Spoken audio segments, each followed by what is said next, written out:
national beauty, and protect the motherland. Honorable members, science has traced some of the earliest footprints of our species in Ethiopia. When the world speaks of Lucy, of Dinkinesh,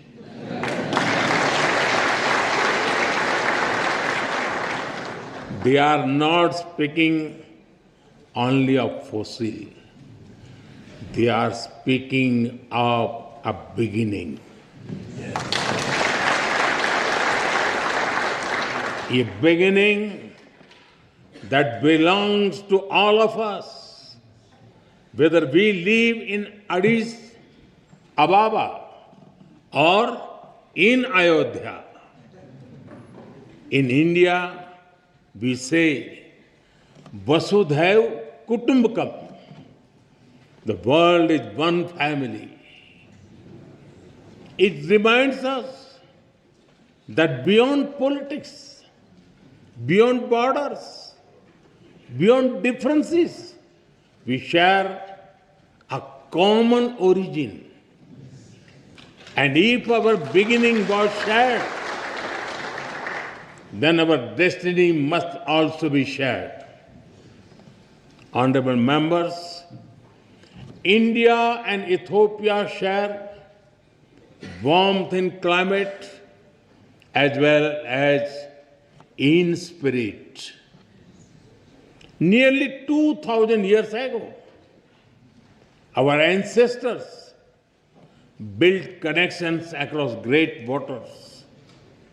Across the Indian Ocean, merchants sailed with spices, cotton, coffee, and gold.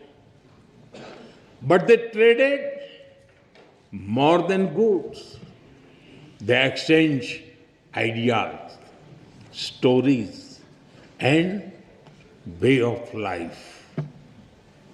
Ports like Adulis and Dholera were not just trade centers. They were bridges between civilizations. In modern times, our relationship entered a new era. Indian soldiers fought alongside Ethiopians for the liberation of Ethiopia in 1941.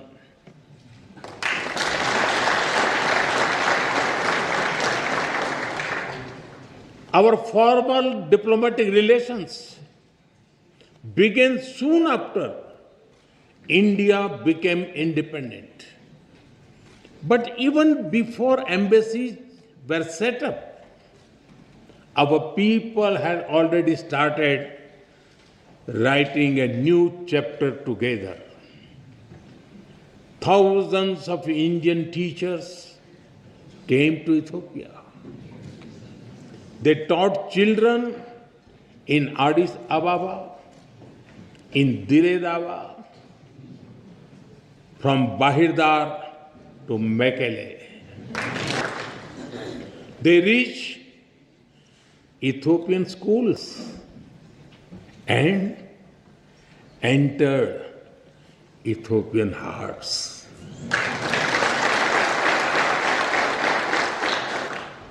Even today, many Ethiopian parents speak warmly about Indian teachers who shaped the future of their children. And just as Indian teachers came here, Ethiopian students also traveled to India, seeking knowledge and friendship. They went to India as students and returned home as the builders of modern Ethiopia. I am told that some of them are present here in this parliament right now.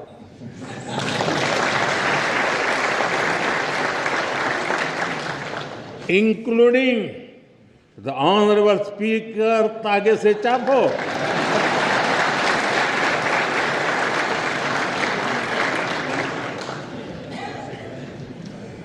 They have also played a special role in building our people-to-people ties because they introduced Ethiopian cuisine in India. In India, we also enjoy eating Sri Anna, millets like ragi and bajra. So, the flavor of Ethiopian taf is very comforting for us. And since we enjoy eating the Indian thali, the European bayanetu also feels very familiar to us.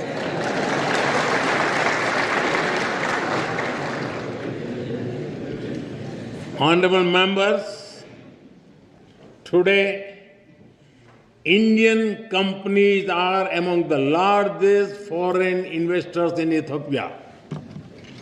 They have invested more than $5 billion in diverse sectors like textiles, manufacturing, agriculture, health, and more. And they have created more than 75,000 local jobs. But I'm sure we can all agree our partnership has a lot more potential. That is why Prime Minister Dr. Abiy Ahmed and I took a big step forward yesterday. We have decided to elevate our bilateral relationship to the level of a strategic partnership.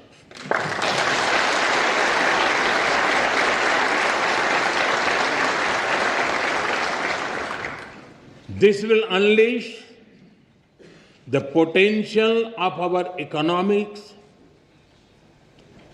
through cooperation in technology, innovation, mining, sustainability, and clean energy. It will also secure the future of our peoples through cooperation in food security, health security, and capacity building. In addition, we will also enhance our trade and investment cooperation as well as on defense and security matters. Honorable members, as developing countries, we have a lot to learn from and offer to each other. Agriculture forms the backbone of our two nations. It feeds our people. It sustains our farmers. It connects tradition with innovation. We can work together to develop better seeds, irrigation systems, and soil health technologies. As climate change affects rainfall and crop cycles, we can share knowledge in climate resilient farming, from dairy farming to farm mechanization, from millet research to food processing. Together, we can help our farmers prosper. Honorable members, in India, we have built a robust digital public infrastructure. It has transformed the way we deliver services and how people access them. Today, every citizen in India can use technology for payments, for identity, and for government services. More than half of the world's real-time digital payments now happen in India. Welfare benefits worth over $500 billion have reached hundreds of millions of beneficiaries directly in their bank accounts without leakages or corruption. 3 times every year, nearly 100 million farmers receive financial assistance at the click of a button. As you roll out the Digital Ethiopia 2025 strategy, we are ready to share our expertise and our experience with Ethiopia.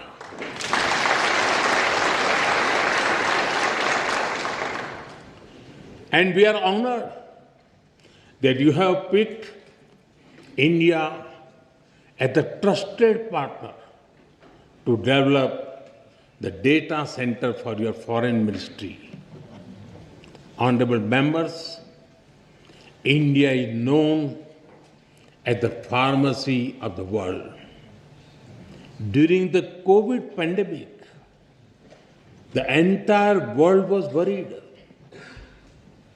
It was a very difficult time. Despite limited resources, we consider it our sacred duty to humanity to do everything possible to help others.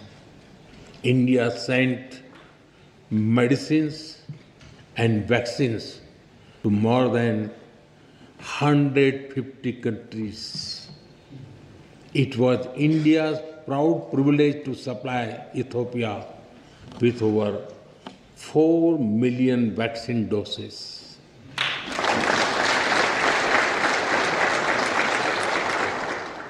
And our good fortune to do so in partnership with the WHO, led by Dr. Tedros, a proud son of Ethiopia, known in India as Tulsi Bhai.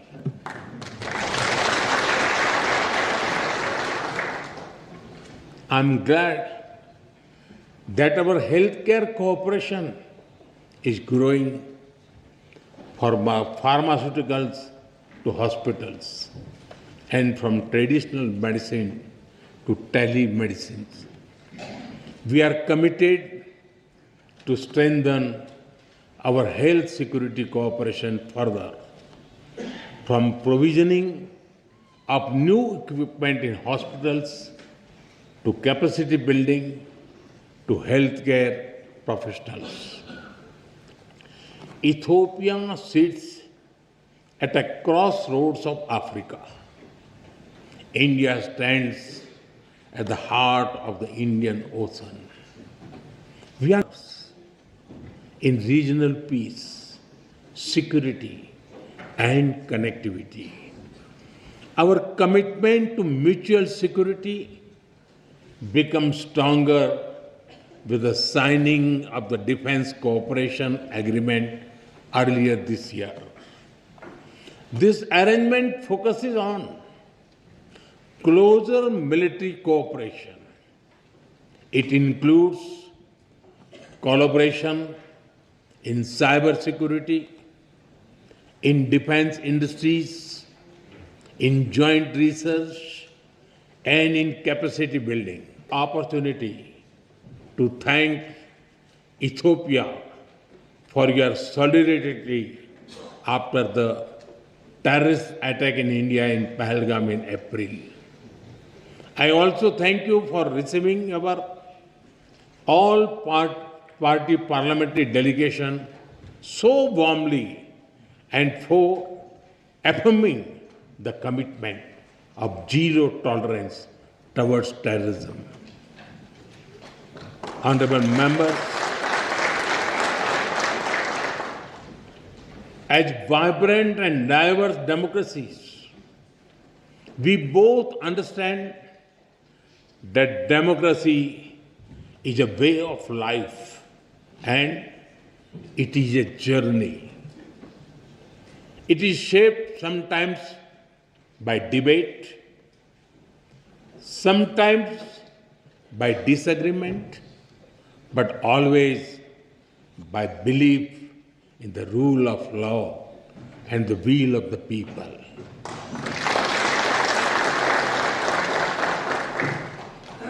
Both our constitutions are reflects this spirit. India's constitution begins with the words, "We the people of India." Ethiopia's constitution begins with, "We the nations, nationalities and people of Ethiopia." Their message is the same. Our destiny is in our hands. This morning, I had the honor to lay a wreath at the Adwa Victory Monument. This monument is a timeless reminder of how Ethiopia's victory inspired the entire colonized world in its quest for dignity and freedom.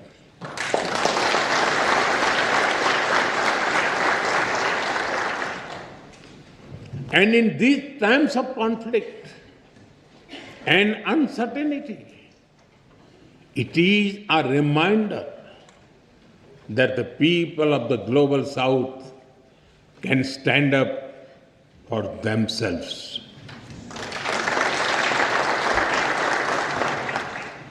Honorable members,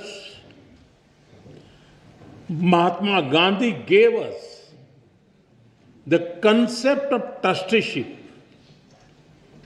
We do not own this beautiful planet and its resources. Instead, we are trustees who must take care of them and pass them to our children. The spirit of trusteeship that guides India's Ek Ped Maa Ke Naam, a tree for mother. A tree for mother initiative is also reflected in Ethiopia's Green Legacy Initiative.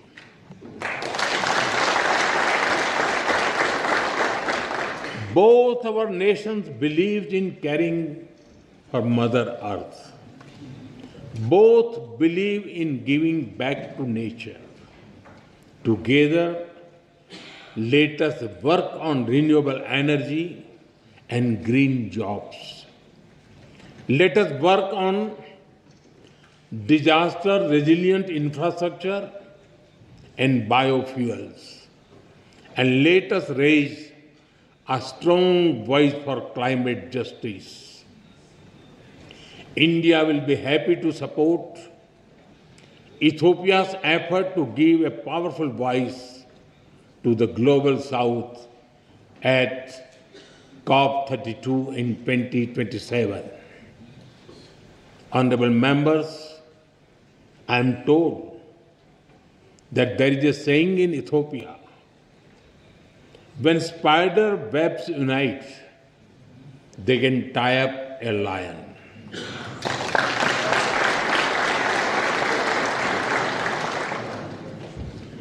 We too believe in India that मन मिले तो पर्वत भी रास्ता दे देते हैं. When hearts are united, even mountains give way.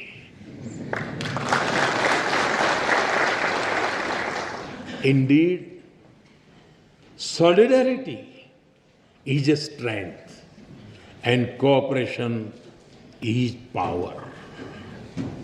And today, as nations of the global south, as ancient civilization, as friends, India and Ethiopia are standing together.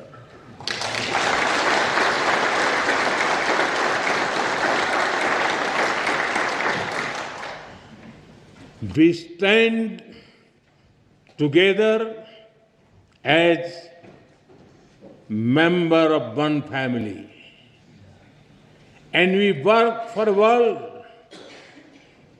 that is more just, more equal, and more peaceful. It was here in Addis Ababa that the dreams of African unity found a home. I am told that many streets of this wonderful city are even named after African countries. On the other side of the Indian Ocean, it was in New Delhi that India was honored to welcome the African Union as a permanent member of the G20.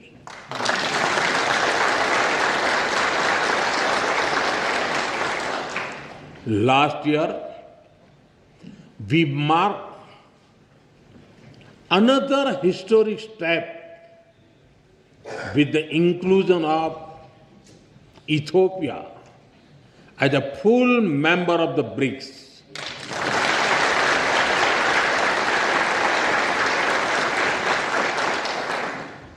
In fact, over the 11 years of my government, the connection between India and Africa has India and Ethiopia share a vision for it. The global south rises not against anyone, but for everyone.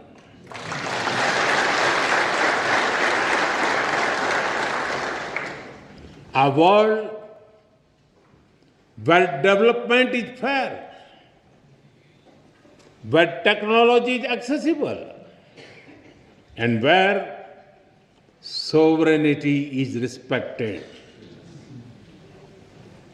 A world where prosperity is shared and peace is defended. And a world where decision making reflects today's reality, not the world of 1945.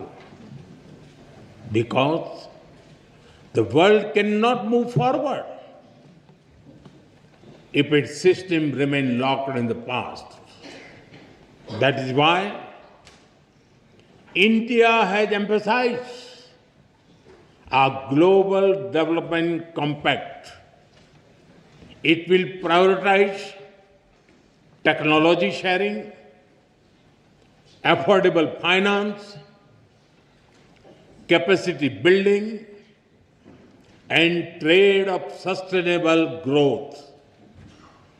That is why at the G20 summit in November, I called for an Africa Skill Multiplier Initiative to train 1 million trainers. It will build local capacities and help your efforts towards inclusive and sustainable development. Honorable members, my personal association with tea is well known, but it is impossible to come to Ethiopia and not mention coffee.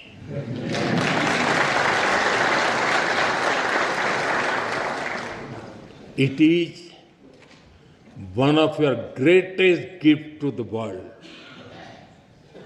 In an Ethiopian coffee ceremony, people sit together, time slows down, and friendship deepens.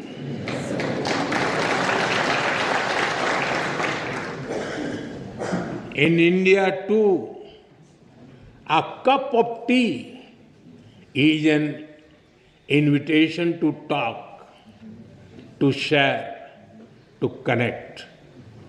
And just like Ethiopian coffee and Indian tea, our friendship is brewing strongest. Today, I stand before you among sisters and brothers with a deep sense of gratitude and bright hope for the future. The future is calling, and India and Ethiopia are ready to answer. Honorable members, as I conclude, I give you my word that we will walk together as equals.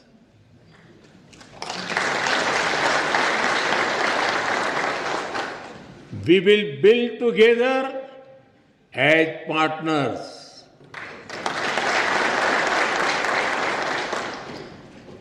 And we will succeed together as friends.